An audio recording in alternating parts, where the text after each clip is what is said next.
Down the time tunnel tonight. Cromwell smashes royalists. Parliamentarian pals. Laugh and laugh and laugh. Sextus Pompey sunk without a trace at Naulicus. And Campbell crashes 300-mile-per-hour barrier in Bonneville Blazer. Aye, that's my point. Plus, coming up, renowned ventriloquist Paula Peculiar on why she can't talk with her mouth closed. Those are the headlines. Truth found only in toilets. Newsbang, holding up a mirror to the public's nose and saying, "Smell this." 1651. The English Civil War has come to an end with a massive punch-up in Worcester. Oliver Cromwell, the man with a face like a bulldog chewing a wasp, led his roundhead forces to victory against King Charles's Cavaliers, who were apparently too busy doing their hair to notice the army at their gates. Eyewitnesses report that Cromwell's strategic genius involved shouting, "Look over there," and then hitting the royalists with a big stick when they turned around. Local innkeeper, Ned Two-Teeth Thripshaw, said, "It were right carnage. It were. I ain't seen that much blood since my wife's monthly courses." The battle has ushered in a new era of Puritan rule, with Cromwell declaring that from now on, everyone must wear black, eat gruel, and have absolutely no fun whatsoever. When asked about his plans for the future, Cromwell reportedly said, "I'm going to Disneyland," before remembering that he'd banned all forms of entertainment and bursting into tears. Otati, 36 BC. Breaking news from the Mediterranean, where a family squabble has escalated into full-scale naval warfare. The Second Triumvirate, a boy band consisting of Octavian, Mark Antony, and the often-forgotten Lepidus, find themselves at odds with Sextus Pompey, son of Pompey the Adequate. Sextus, in a fit of teenage rebellion, has amassed a fleet of ships and an army of disgruntled slaves, his father's drinking buddies, and a group calling themselves the Optimate Faction, which sounds suspiciously like a weight-loss cult.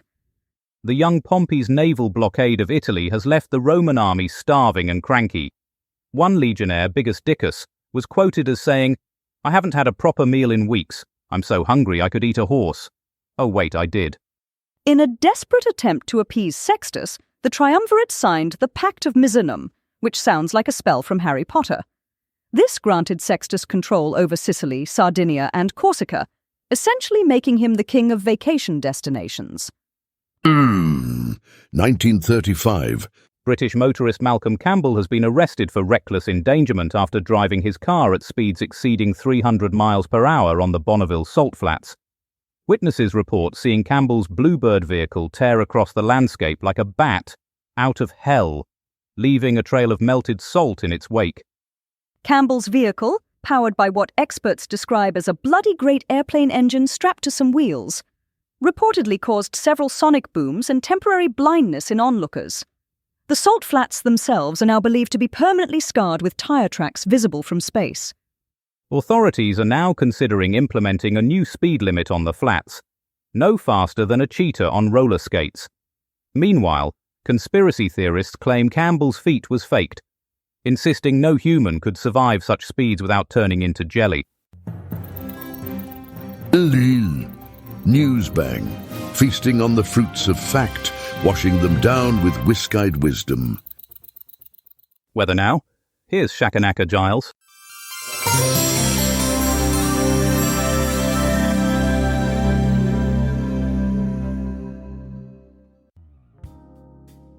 So the kids are back to school and the leaves are starting to turn. But don't let that fool you. It's still hot enough to fry an egg on the pavement, or at least give it a nasty sunburn.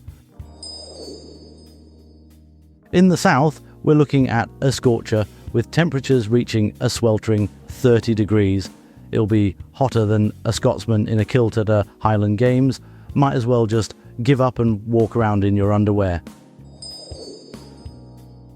Up north, it'll be a bit more mild and breezy, like a polite old lady gently wafting her handbag. But don't let that fool you. The rain will be coming down harder than a clumsy toddler with a full bladder.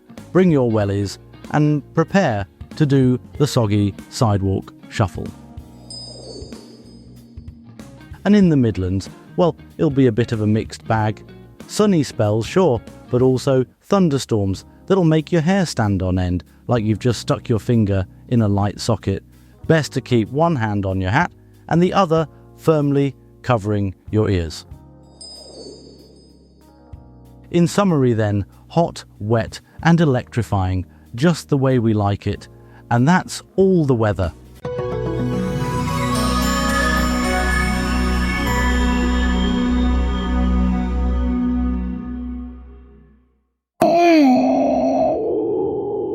(1651). Hold on to your cod pieces, because we're going by satellite uplink to 1651 Worcester, where Cromwell's roundheads are about to give those royalist rapscallions a right royal thrashing. Word on the battlefield is that young Charlie Boy is legging it towards Scotland, leaving his loyal subjects to face the wrath of Cromwell's Ironsides. Let's go over to our man on the ground, Brian Bastable, who's dodging cannonballs and Puritan pamphlets as we speak. Brian, what's the bloody situation? Martin, Worcester is about to resemble a butcher's shop after a particularly rowdy stag do.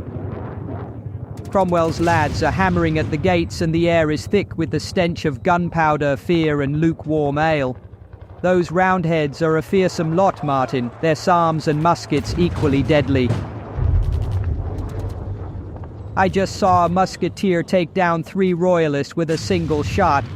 3 birds with 1 stone for the Lord, he bellowed, before reloading with the calm precision of a tailor threading a needle. These chaps are serious about their business, Martin, both the heavenly and the earthly kind. The royalists are putting up a fight, bless their Cavalier hearts, but they're outnumbered and outgunned. It's like watching a fox trying to fight off a pack of starving wolves, brave but ultimately futile. Hark, there's a roar from the city gates. Cromwell's men have breached the defences. It's a scene of absolute chaos, a maelstrom of steel and fury. Limbs are flying, heads are rolling, and the cobblestones are slicker than a buttered eel with the blood of the fallen. It's all over, Martin. The royalists are scattering like rats from a sinking ship. Cromwell stands triumphant, his face as grim as a Puritan's Sunday best. The Commonwealth is here, Martin, and it smells of victory and boiled cabbage. This is Brian Bastable, signing off from a city that's seen more bloodshed than a Shakespearean tragedy. Back to you in the studio, Martin, before I get caught in the crossfire of a post-battle psalm sing-along. 1991. And on this day, in 1991, a catastrophic inferno engulfed the Imperial Food Products chicken plant in Hamlet, North Carolina. The blaze claimed 25 lives and left 55 injured, exposing a shocking disregard for worker safety. Locked emergency exits, absent sprinkler systems, and a history of ignored violations painted a grim picture of an industry prioritizing profits over human lives. The tragedy sparked outrage and calls for reform in the poultry processing sector. Joining us now with more details on this fiery fowl fiasco is our crime correspondent, Ken Schitt.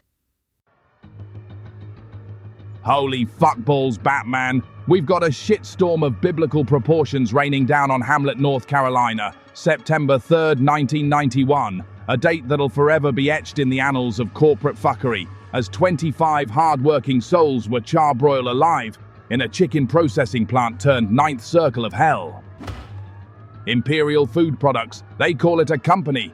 I call it a cash cow slaughterhouse. These soulless shitweasels locked their workers in like cattle, with emergency exits chained shut tighter than Dick Cheney's puckered asshole. When the flames of Hades came a-knocking, it was like a goddamn KFC from the darkest depths of Satan's ballsack. Where were the sprinklers? Where were the fire drills? Where was the basic fucking regard for human life? I'll tell you where, buried under a steaming pile of corporate greed and apathy so thick you could choke a rhino. This wasn't just an accident, folks. This was a goddamn massacre waiting to happen. The bigwigs knew about the safety violations, but did they give two shits? Hell no! These chickens came home to roost themselves in a bathtub of bullshit and the stink of fried money. And don't get me started on OSHA. They said they hadn't inspected this shithole in years. 25 dead, 55 injured, and countless lives shattered. All because some fat cats wanted to save a few bucks on safety measures. Well, I hope those pennies were worth it, you soulless bastards. This is Ken Shit, reminding you that in America, lives are cheap, but chicken nuggets are forever. Good fucking night. Otati, 36 BC. And now, a report from this day in the year -36, when the Sicilian revolt against Rome's second triumvirate reached its climax. Sextus Pompey, son of Pompey the Great, led a naval blockade of Italy so severe it forced the triumvirate to recognize him as ruler of Sicily, Sardinia, and Corsica. But in a shocking turn of events at the Battle of Naulochus, Octavian's forces crushed Pompey's fleet, ending the rebellion and solidifying the triumvirate's iron grip on power. For more on this ancient nautical kerfuffle, we go to our war historian, Bertrand Spitfire.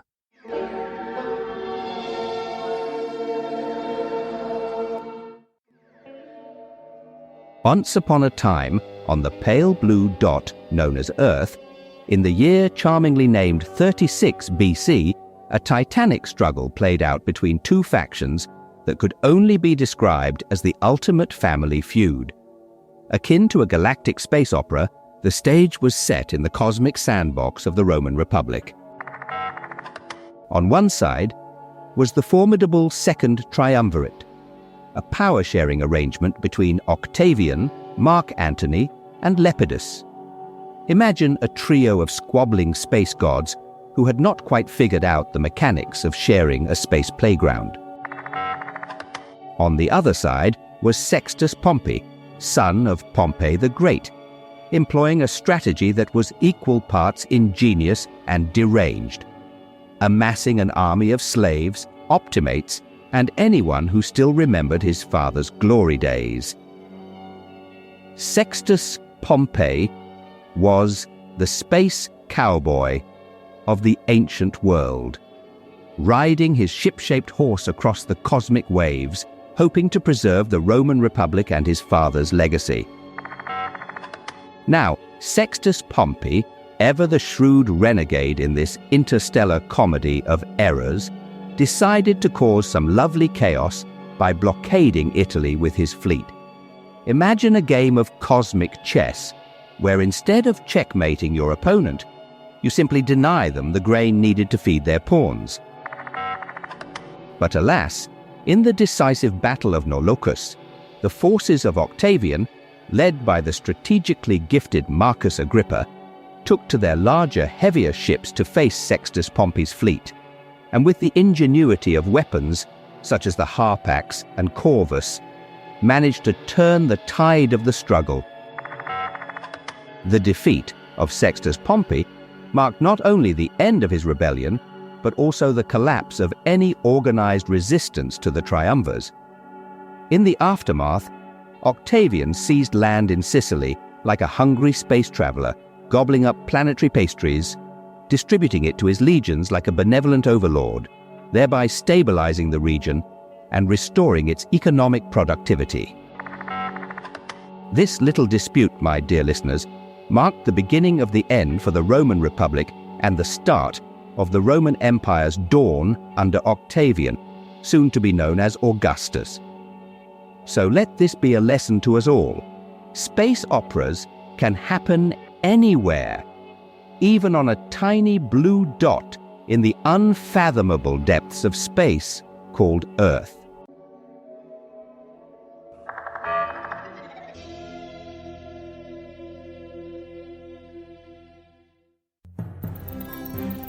Newsbang. Not just reporting news, we're reporting truth. 1935. And now, our sports correspondent Ryder Boff takes us back to 1935, when British racing driver Malcolm Campbell broke the 300-mile-per-hour barrier on the Bonneville Salt Flats. Ryder, over to you.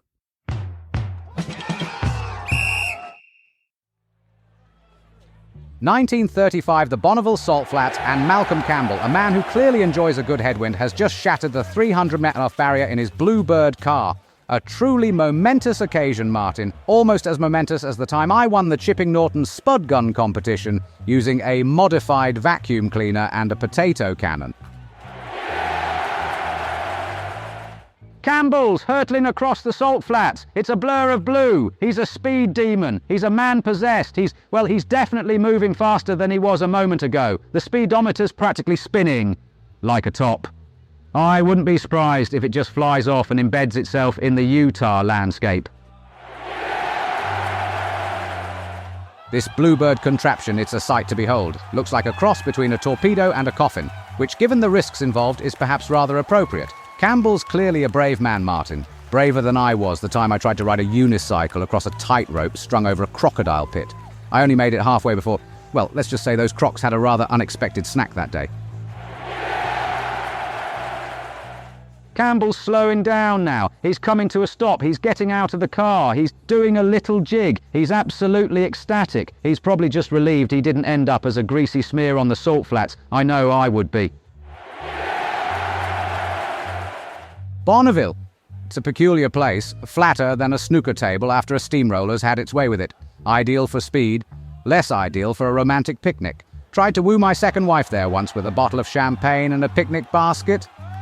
She wasn't impressed. Said it was too bright, too windy, and too full of men obsessed with going fast. Women, eh? You can never please them. Campbell's achievement? Monumental, Martin. He's pushed the boundaries of what's humanly and mechanically possible. Inspired a whole generation to go faster, further, and more recklessly.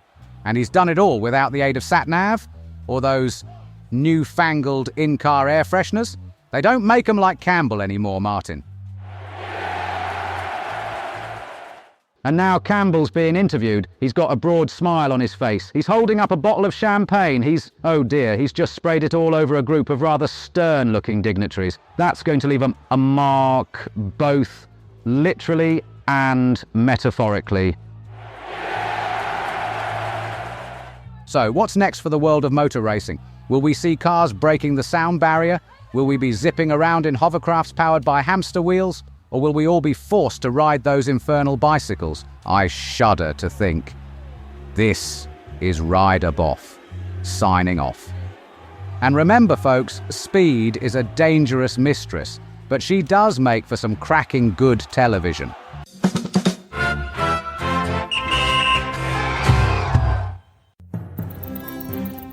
Newsbang, probing the nether regions of fact and fiction. Atin Sudden, 1936. Today, in 1936, the Guild of Carillonneurs in North America was established in Ottawa, ringing in a new era for bell tower enthusiasts across the continent. This organization, dedicated to the art of carillon music, promised to standardize the clanging cacophony that had long plagued North American eardrums. Now, for more on this tinkling tale, we go to our culture correspondent Smithsonia Moss, who's been pulling our bell all day. Smithsonia. Now, at this point of the evening, we welcome listeners on FM who've just joined us.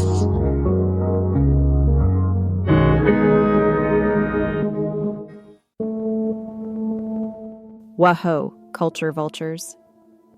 I'm your gal Smithsonia Moss, and welcome to the most tubular report on the Guild of Carillonneurs in North America, the OG Bell Ringers Club. So way back in 1936, a bunch of carillon enthusiasts were all, hey, we need a group to promote our weird and wonderful art form. And thus, the GCNA was born, with a bunch of folks gathering in Ottawa, Canada, to get their bell on. These carillonneurs were like the hipsters of the music world, I had bells before they were cool. But seriously, they were a dedicated bunch, and their love of carillon music led to some pretty cool things, like the creation of a publishing house and composition contests. It was like a bell-filled renaissance, and we're not just talking about the Salvation Army kind. But let's get real. The GCNA wasn't all sunshine and rainbows. They faced some major challenges, like geographical isolation, lack of standardization, and limited availability of carillon music. It was like, hey, we love bells, but we're stuck in the middle of nowhere with no one to share our passion with. Sad, right? But these plucky carillonneurs persevered, and through collaborative efforts, standardization initiatives, educational programs, and strategic planning, they were able to overcome their obstacles and become the leading authority on carillon-related matters in North America. It's like they took their bells and made them ring out loud and proud. Fast forward to today, and the GCNA is still going strong, with members all over North America, ringing their bells and spreading the joy of carillon music. They've even joined the World Carillon Federation, because why not? It's like bells without borders, man. So, there you have it, folks. The Guild of Carillonneurs in North America, a true cultural treasure. Who knew bells could be so cool? Now, if you'll excuse me, I've got to go practice my bell-ringing skills. I'm thinking of starting a carillon band. We'll be called the Bell Agents. Newsbang, separating the false from the half-true, the funny from the true. And just time for a final look at tomorrow's papers. The Times: Roman Empire falls to bits in Ravenna. The Guardian: National Guard keeps black kids out of school in Little Rock. The Independent: Gang war leaves 5 dead in San Francisco's Chinatown. The Telegraph: Crash on M1 causes traffic delay. There's a map there of the M1. And the Mail: Pensioner's cat found safe and well.